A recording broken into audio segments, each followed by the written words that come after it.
68 ದಿನದ ಬಳಿಕ ಉಡುಪಿ ಜಿಲ್ಲೆಯಲ್ಲಿ ಇಂದಿನಿಂದ ಖಾಸಗಿ ಬಸ್ಗಳ ಸಂಚಾರ ಆರಂಭವಾಗಿದೆ.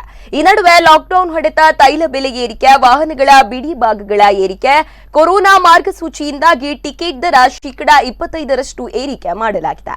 ಇದರಿಂದ ಪ್ರಯಾಣಿಕರಿಗೆ ಬೆಲೆ ಏರಿಕೆ ನಡುವೆ ಟಿಕೆಟ್ ದರ ಏರಿಕೆ ಹೊರೆಯಾಗಿ ಪರಿಣಮಿಸಿದೆ. ಬಸ್ ಪ್ರಯಾಣದ ಜೊತೆಗೆ ಟಿಕೆಟ್ ದರ ಏರಿಸಿರುವುದು ಉಭಯ ಜಿಲ್ಲೆಗಳ ನಡುವಿನ ಪ್ರಯಾಣಿಕರಿಗೆ ಭಾರಿ ಹೊಡೆತ ಬಿದ್ದಂತಾಗಿದೆ.